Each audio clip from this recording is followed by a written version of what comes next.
आज के इस वीडियो में हम बात करेंगे लहसुन की। हमारे मदाफ़ती निज़ाम में इसका क्या किरदार है, इसके अलावा हमारे नर्वस सिस्टम के लिए ये कितना इंपॉर्टेंट है, जिनके हाथ पांव सुन्न होते हैं उनके लिए ये कितना इंपॉर्टेंट है। इसके अलावा जो जिगर की बीमारियां पाई जाती हैं, जिगर फैटी लिवर एक खुद बीमारी है, इसके अलावा इसकी वजह से 200 और बीमारियाँ हो रही होती हैं और इसमें ये कितना अपना रोल प्ले कर सकता है। और इसको किस तरह से इस्तेमाल करना है, कितनी क्वांटिटी में यूज़ करना है, क्योंकि क्वांटिटी बहुत मैटर करती है। वही चीज़ अगर आप ज़्यादा मिकदार में यूज़ कर लेंगे तो वो आपके लिए नुकसानदेह हो जाएगी। और कौन सा लहसुन इस्तेमाल करना है और किस टाइम पे खाना है और किस तरह से खाना है, ये सारी डिटेल मैं आप लोगों के साथ शेयर करने वाली हूँ। अब सर्दियाँ हैं, इसकी तासीर थोड़ी गर्म होती है, तो इस वजह से आप लोग अभी से इसे यूज़ करेंगे। ये 2-3 महीनों में आपकी बॉडी जो सी है वो क्या होगी, इसकी यूटिलाइज इसको करेगी तो वो यूज टू हो जाएगी इसकी, तो उसको मैनेज कर लेगी उसको कि किस तरह से उसने एडजस्ट करना है इसके साथ। फिर आगे गर्मियों में भी आप इसको यूज़ करेंगे तो वो आपकी बॉडी यूज टू हो चुकी होगी इसके लिए। तो इस पे जो सा है बड़े सगीर में तो ये बहुत सदियों से इसको इस्तेमाल किया जाता जा रहा है, क्योंकि वो इसके फ़ायदे जानते थे। क्योंकि हम लोगों का देसी स्टाइल है खानों के, तो हम लोग खानों में भी इसे इस्तेमाल करते हैं। जबकि जो फॉरेन कंट्रीज़ हैं वहाँ पर जब इस पर रिसर्चेज हुई हैं तो उसके बाद उन्होंने इसे यूज़ करना स्टार्ट किया है। जब उन्होंने इसकी सारी रिसर्चेज से जो इतने अच्छे रिजल्ट्स आए हैं उसके बाद उन्होंने वो इसको पार्ट बनाया अपनी डाइट का। 1914 और 1918 के दरमियान इस पर ज़्यादा रिसर्चेस की गई हैं।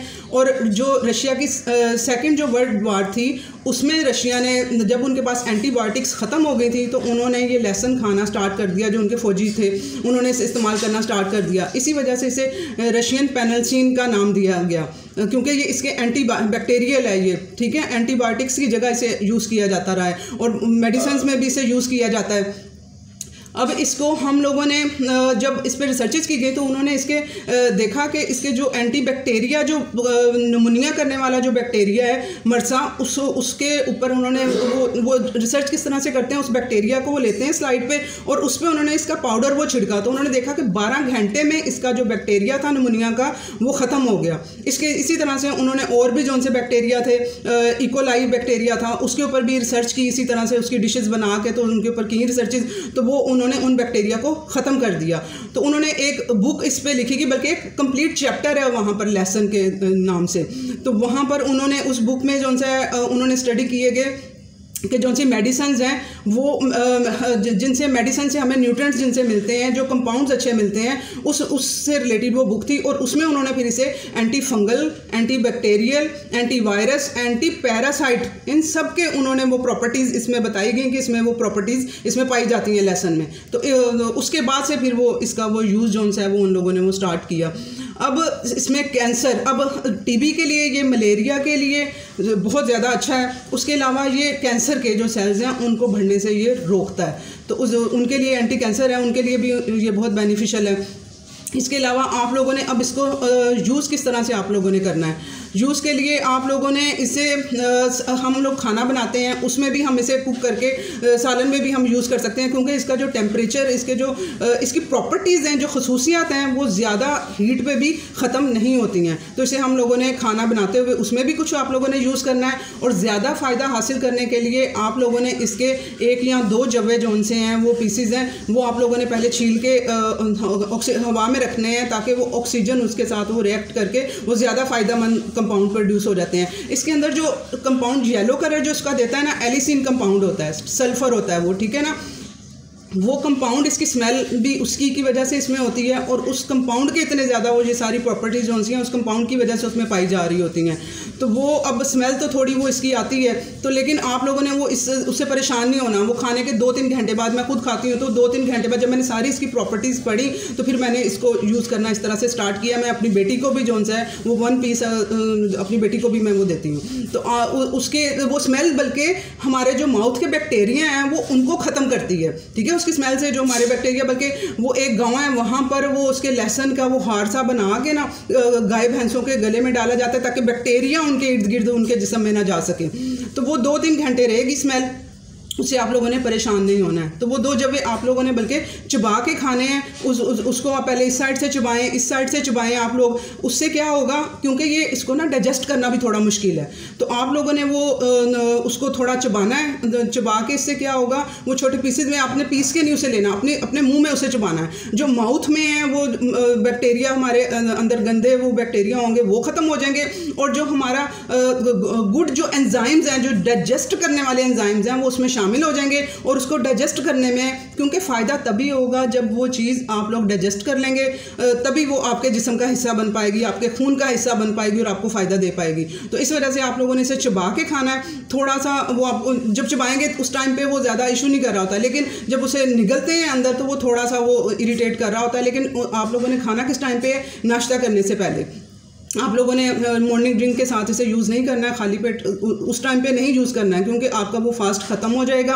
आप लोगों ने नाश्ता करने से पहले इसे चबा के इसे खा लेना है, उसके साथ ही आप लोगों ने अपना नाश्ता कर लेना है। और इसकी एक दूसरी रीज़न भी है कि इसको डाइजेस्ट करना मुश्किल है, तो इसके साथ आप लोग 2 ड्रॉप जो से हैं वो मॉर्निंग ड्रिंक में डाल लिया करें, एप्पल साइडर विनीगर, ठीक है। और नाश्ते में 3 ड्रॉप जो से हैं, 3 से 4 ड्रॉप आप लोग हाफ से भी कम पानी लेके, चौथाई गिलास लेके उसमें वो 4 ड्रॉप अपने एप्पल साइडर विनीगर डालें, और वो पानी पी के फिर आप लोग, क्योंकि नाश्ते में अंडे करवा रही हूँ मैं आप लोगों को कि आप लोग नाश्ते में 2 अंडे खाएं, ऑमलेट खाएं, तो वो अंडों को भी डाइजेस्ट करना थोड़ा मुश्किल होता है। तो ये लहसुन भी उसी के साथ ही आप हिस्सा बन जाएगा, उसी का ही पार्ट बन जाएगा, तो वो डाइजेस्ट होना आसान हो जाएगा, क्योंकि एप्पल साइडर विनीगर पिया होगा, वो इसे डाइजेस्ट करने में आसानी देगा। अब मैंने देखा है कुछ डॉक्टर्स बता रहे होते हैं कि इसे फर्मेंट करना, फर्मेंट करके भी बहुत अच्छा ये आइडिया है, लेकिन फर्मेंट करने के लिए आपने इसे अचार में डालना है। अचार में आप लोग इसके पीसेस भी डाल सकते हैं, और अचार को भी आप लोग खा सकते हैं, ठीक है। कुछ अचार में 1 पीस ले लिया करें, 1 आधा पीस आप वैसे खा लिया करें। ज़्यादा फ़ायदा आप लोगों ने इस तरह से इसे यूज़ करेंगे तो वो ज़्यादा फ़ायदा होगा। तो आप लोगों ने इसे शहद में नहीं खाना, वो शहद में फर्मेंट करके वो बता रहे होते हैं कि शहद में इसे फर्मेंट करें, तो वो उसके साथ करें। शहद अब आजकल का वो खालिस नहीं रहा है, ठीक है। पहले ज़माने में वो शफा थी, मुझसे किसी ने क्वेश्चन किया कि ये तो शफा कहा जाता है जी, इसमें शहद में है। तो जो आजकल शहद बन रहे हैं वो फ्रूट्स वगैरह पौधे रखे होते हैं, वो पास उन्होंने उसी से वो बना रहे होते हैं। पौधों पे भी जो हैं वो फ्रूट के थ्रू ही वो आ रहा होता है। और जो फ्रूट है उसमें भी फ्रुक्टोज पाया जाता है। मैं आप लोगों को फ्रूट भी कम खाने को कहती हूँ, क्योंकि उसमें फ्रुक्टोज पाया जाता है, और वो फैटी लिवर उसकी वजह से होता है।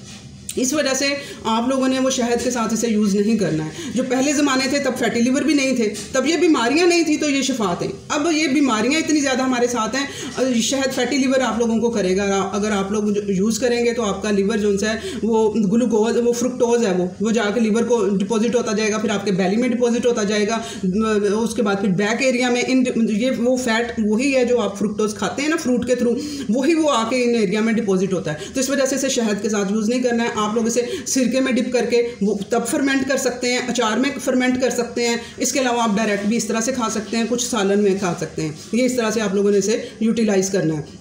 अब मैंने जब इसकी खसूसियात 3 साल पहले जब मैंने स्टडीज़ करना स्टार्ट की, रिसर्चेस पढ़ना स्टार्ट की, तो मैंने इतने इसके फ़ायदे जो से ग्लूटाथायोन जो सा है वो एक कंपाउंड है, वो लिवर की सफाई के लिए बहुत अच्छा है, वो डिटॉक्स करता है लिवर को। अब एलिसिन इसमें जो पाया जाता है वो लिवर को डिटॉक्स करने के जो स्प्रे वगैरह किए जाते हैं, अब लिवर को किस तरह से वो साफ़ करता है, ये जो स्प्रे वगैरह हमारे जो हम दूसरे सब्जियाँ वगैरह खाते हैं उन पर स्प्रे होते हैं, तो वो जो सारे केमिकल कंपाउंड हमारे जिस्म के अंदर गए होते हैं, ये एलिसिन क्या करता है, उसको डिटॉक्स करता है, हमारी बॉडी में से उस कचरे को साफ करता है। अब इसके ग्लूटाथायोन के इतने फ़ायदे मैंने जिगर के लिए पढ़े थे, तो मैं मुख्तलिफ फार्मेसीज़ पे जा रही थी। मैं लाहौर में रहती हूँ, तो फार्मेसीज़ पे जा रही थी, वहाँ मैं पता कर रही थी कि मुझे ये कंपाउंड मिल जाए। मेरी सिस्टर को फैटी लिवर है, ठीक है, था, अब माशाल्लाह से वो रिकवर कर रही है। तो वो मैं तब थी, मैंने पढ़ा ये ग्लूटाथायोन इसके लिए होता है, तो मैं ये अपनी बहन को ये लेके दूँगी। तो मैंने मुख्तलिफ फार्मेसीज़ पे गई, उन्हें पता ही नहीं था, और वो कहते हैं ऐसी टैबलेट या इस कंपाउंड की हमारे पास नहीं है। तो फिर मैंने मज़ीद जब मैंने पढ़ना स्टार्ट किया, तब मुझे समझ आई कि नहीं, मुझे ये जो सप्लीमेंट्स और ये जो मेडिसिन हैं इनके थ्रू नहीं करना है। वो सिंथेसाइज फॉर्म में होते हैं, वो केमिकल्स होते हैं, वो उल्टा जाके रिएक्शन कर रहे होते हैं हमारी बॉडी में। इस वजह से हमने सप्लीमेंट्स की तरफ नहीं जाना है। मैं अब ज़्यादा सप्लीमेंट्स के बारे में नहीं बोल रही होती हूँ, क्योंकि मेरी वीडियो भी बंद हो सकती है सप्लीमेंट्स के खिलाफ बोलने पर। तो इस वजह से आप लोगों ने इतना जानना है कि जो सप्लीमेंट मैं एक आधा आपको बताती हूँ वो बहुत ज़रूरी होता है, वो लेना होता है। अदरवाइज़ आप लोगों ने इसे डाइट के थ्रू इन चीज़ों को पूरा करना है। और मैं बहुत खुश हुई जब मैंने ये इसके बारे में पढ़ा कि ये जिगर की सफाई के लिए ये तो चीज़ जो मैं ढूंढ रही थी ये मेरे इसमें पाई जाती है। तो वो फिर मैंने फिर मज़ीद इस तरह से रिसर्चेज़ को पढ़ना, इस वजह से मेरा इंटरेस्ट इन सब चीज़ों की तरफ बना। तो आप लोगों को भी मैं इसी वजह से बता रही हूँ कि इसे आप लोग अपनी लाइफ का पार्ट बनाएं। अगर नहीं भी आपका फैटी लिवर है तो तब भी इसे आप लोग यूज़ करें। अब इसकी क्वालिटी पे बात आ जाती है कि कौन से वाला हम लोग यूज़ करें। टाइम भी आपको पता चल गया कि सुबह नाश्ते के साथ आप लोगों ने खाना है। अब क्वालिटी में अब चाइना जो सा 80% पूरी दुनिया में जो सा सप्लाई कर रहा है लहसुन की। अब वो क्या करता है, उसको उसकी खूबसूरती दिखाने के लिए, और एक तो वो ज़्यादा उगाते हैं और उसमें वो ऐसे कंपाउंड्स पाते हैं, उनको देते हैं खाद की फॉर्म में कि जो ज़्यादा पैदावार हो। पूरी दुनिया को 80% कैसे कर रहा है सप्लाई, कि प्रोडक्शन इतनी ज़्यादा वो कर पा रहा है। और प्रोडक्शन इतनी ज़्यादा वो किस वजह से कर पा रहा है कि उसमें उन्होंने वो कंपाउंड्स ऐसे डाले हुए होते हैं कि जिनकी वजह से उनकी ग्रोथ वगैरह जल्दी और ज़्यादा हो। उसके अलावा वो उसकी सफाई करते हैं, उसको बनाने के लिए, वो चमकदार बनाने के लिए उसको ब्लीच किया जाता है। तो आप लोगों ने वो चाइना वाला नहीं लेना है, वो बहुत शाइन वाला वो होगा और उसके पीसेस भी बड़े बड़े होंगे और शाइन फॉर्म में होगा, वो नहीं लेना। आप लोग जहाँ पे भी रहते हैं, जो मेरी वीडियो में फॉरेन कंट्रीज़ वाली भी मुझे सुन रही हैं, सादिया, वो सब लोग जो भी हैं, उन लोगों ने अपने लोकल आप लोगों ने यूज़ करना है। जो पाकिस्तानी हैं वो पाकिस्तान का यूज़ करेंगे पैदा हुआ, और जो फॉरेन कंट्रीज़ हैं वो अपनी कंट्रीज़ का यूज़ करेंगे। ठीक है, आप लोगों ने इंपोर्टेड नहीं यूज़ करना है। तो अब ये जो लोकल है हमारे पाकिस्तान में, वो इस तरह से छोटी फॉर्म में होगा। ठीक है, ना इसमें वो इतनी ज़्यादा शाइन है, ये सबसे बेस्ट है। ठीक है, और इस तरह से ये आप लोगों ने इसके 2 पीसेज आप लोगों ने इस तरह से यूज़ कर लेने हैं। देखें जितने भी बनेंगे ये 2 पीसेस। ठीक है, इस तरह से ये आप लोगों ने वो खा लेने। पहले 1 पीस से स्टार्ट कीजिएगा, अगले दिन 2 पे आ जाइएगा, 2 दिन बाद आ जाइएगा। फिर बॉडी को यूज टू होने में थोड़ा टाइम लगता है, तो परेशान नहीं हो जाना आप लोगों ने कि भी थोड़ी जलन थोड़ी फील होएगा आप लोगों को गर्म, और इस तरह से पहले 1 पीस यूज़ करिएगा, फिर 2 दिन बाद 2 कर लीजिएगा, तो वो ठीक हो जाएगा। तो आप लोगों ने इसको लोकल यूज़ करना है ताकि वो ब्लीच किया हुआ केमिकल वाला आप लोग वो यूज़ ना कर सकें। आई होप ये वीडियो आप लोगों के लिए इन्फॉर्मेटिव था, इसे शेयर करें, बहुत से लोगों को इसकी ज़रूरत है। और नर्वस सिस्टम, सॉरी मैंने नर्वस सिस्टम के लिए जो हाथ पांव सुन्न होते हैं, बहुत सी मेरी फीमेल्स हैं यहाँ पर। ठीक है, नर्वस सिस्टम में इसका इतना ज़्यादा रोल है। मैं नर्वस सिस्टम को लेके, नर्व्स को लेके, क्योंकि वो बहुत सी बीमारियों की वजह है हमारा नर्वस सिस्टम।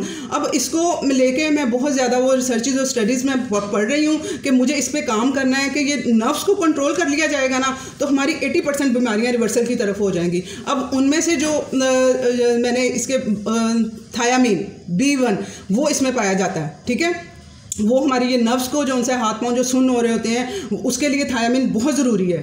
जो कॉन्स्टिपेशन है उसके लिए बहुत ज़्यादा ज़रूरी है, तो थायामीन भी इससे हमें मिलेगा। तो वो ये उन हाथ पांव सुन्न होने वालों भी इसे यूज़ करेंगे तो इससे उनको फ़ायदा हासिल होगा। ये लाजमी, जिनके हाथ पांव सुन्न होते हैं वो लाजमी इसे अपनी लाइफ का पार्ट बनाएं। अल्लाह हाफ़िज़।